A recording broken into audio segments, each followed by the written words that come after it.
Olá a todos, este é o canal Geopoliticando e hoje eu tenho 5 fatos importantes para trazer aqui para vocês. E o primeiro deles é o mais leve, só para vocês terem uma ideia do que vem aí. Jeff Bezos se desfez de 2 bilhões de dólares em ações da Amazon, a primeira venda que ele fez já em 2 anos. Eles obviamente sabem até onde essa onda de crescimento do valor das ações vai e parece que está prestes a ter a grande reversão. Então ele deixou por 2 anos e agora, entre os dias 7 e 8 da semana passada, na véspera desse feriadão aí de carnaval aqui no Brasil, é que as bolsas aqui fecham até nessa quarta-feira agora, até acho que é meio-dia que abre, não sei bem o horário que abre aqui no Brasil, mas lá estiveram abertos.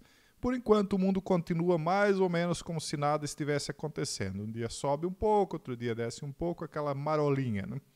Mas parece aqui que um tsunami está vindo. Eu já mostrei várias vezes grandes detentores das ações de suas próprias empresas se desfazendo delas aos milhões. Ele, no caso aqui, vendeu 12 milhões de ações a um preço médio de 170 dólares e 21 cents para cada ação, né?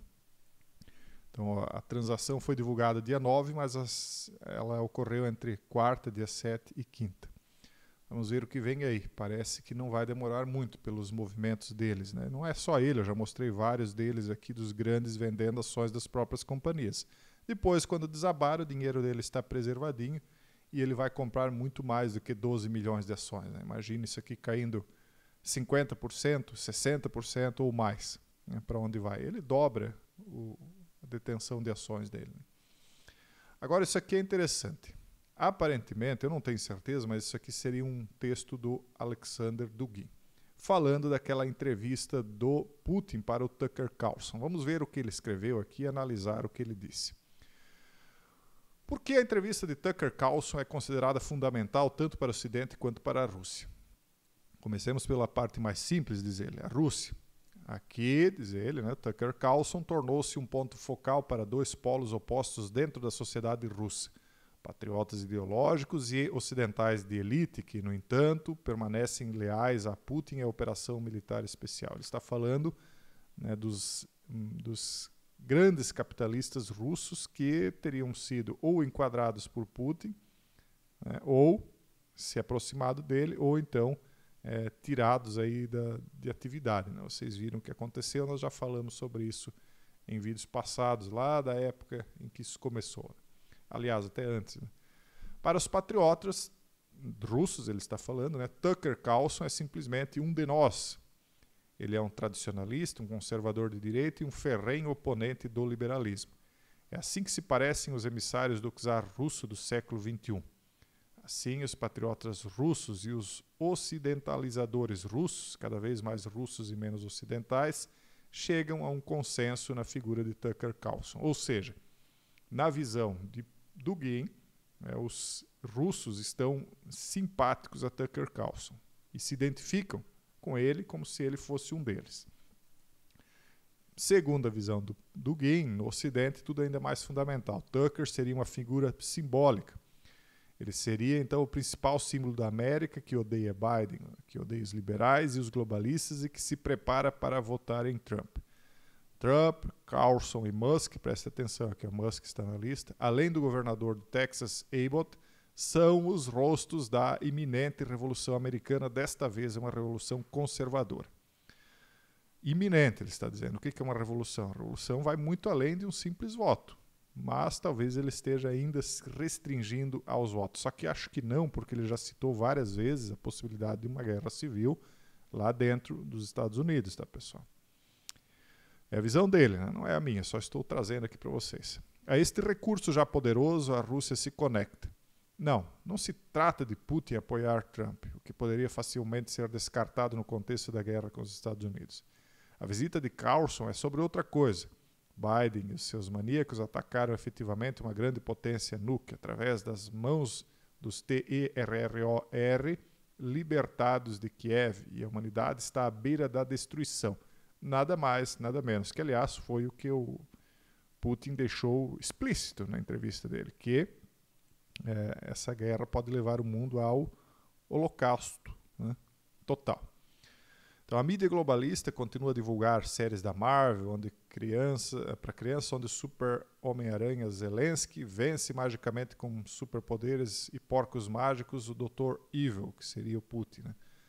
Então, na realidade, tudo caminha para o uso de questões nuke. Então, eles usam essa fantasia para iludir o povo. É igual aquela história da Taylor Swift. Eu não falei para vocês lá na live da comunidade fechada, para quem está lá, claro, eu disse. O Kansas City Chiefs vai ganhar a partida, como ganhou, inclusive foi de virada nos últimos segundos, algo que aumentou ainda mais o hype, e todo o foco será centralizado em Taylor Swift. Nem foi no namorado dela, que não teve uma atuação tão forte, mas nela em si.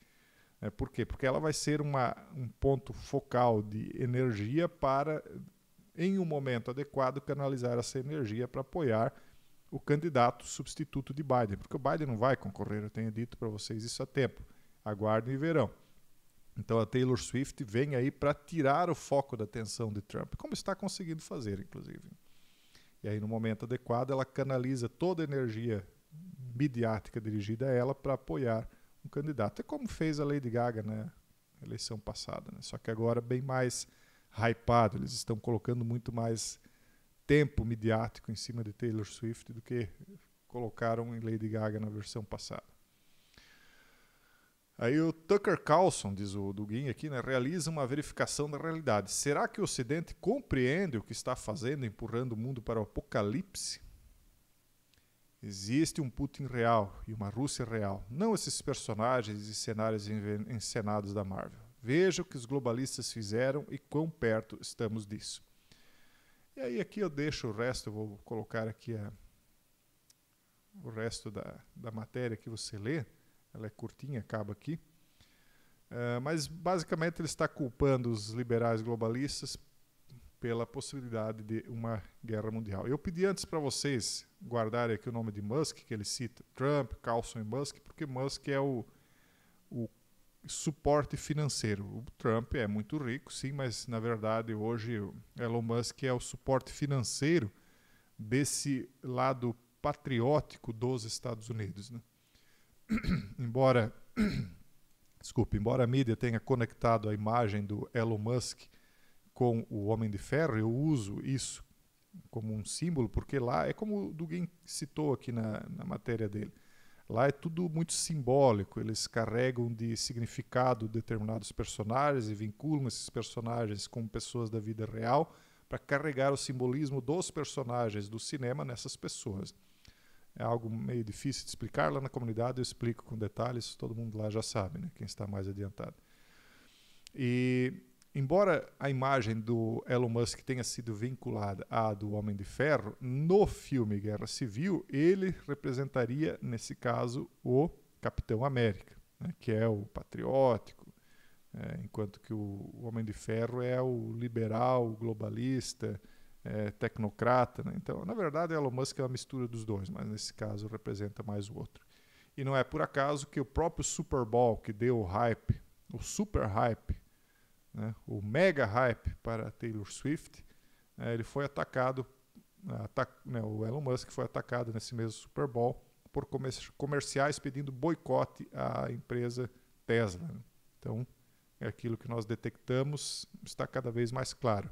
Elon Musk está sendo boicotado não só nos patrocinadores do seu aplicativo X, mas também nas suas empresas. Então, nesse caso, essa estratégia das tesouras vai sendo costurada de uma maneira que vai dando muito mais credibilidade ao Trump, ao Elon Musk e tal, que vão, na minha opinião, acabar fazendo essa virada política nos Estados Unidos.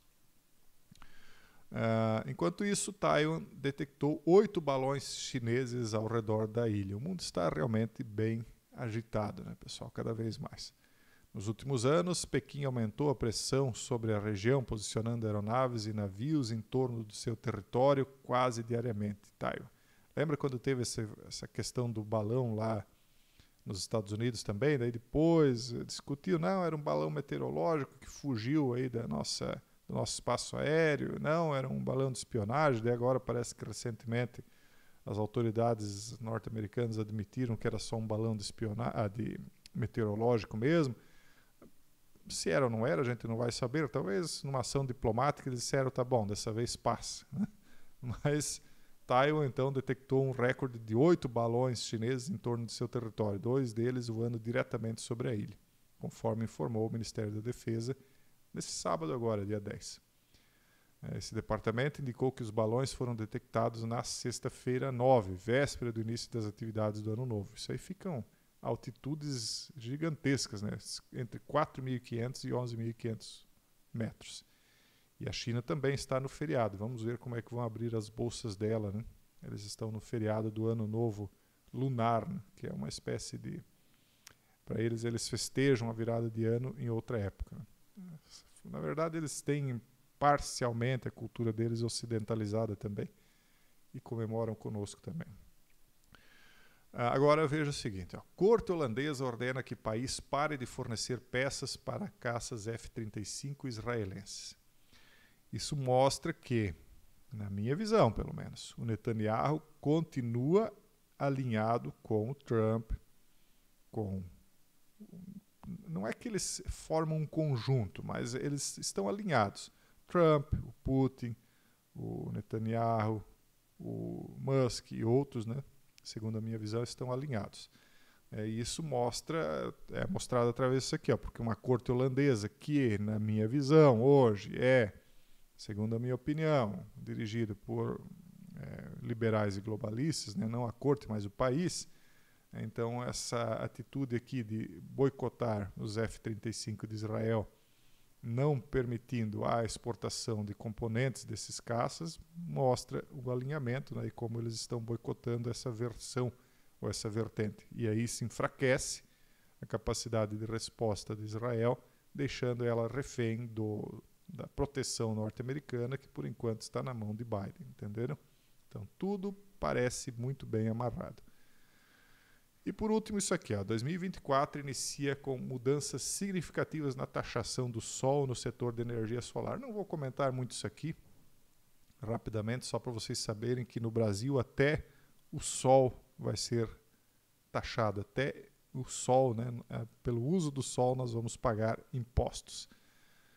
Quando eles começaram com essa história aí, não, implanta aí energia solar, porque aí você não vai pagar imposto em cima disso, era óbvio que iria pagar. Aqui não existe segurança de nada, tudo muda o tempo inteiro.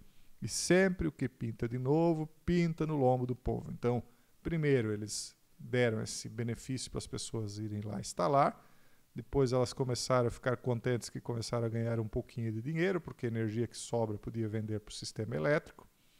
E agora, então, veio o golpe, né? O verdadeiro golpe, né? Pagar impostos em cima do sol.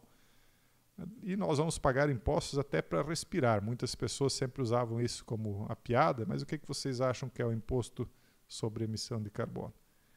Né? O que vocês acham que é? É pagar para respirar, você vai pagar para viver.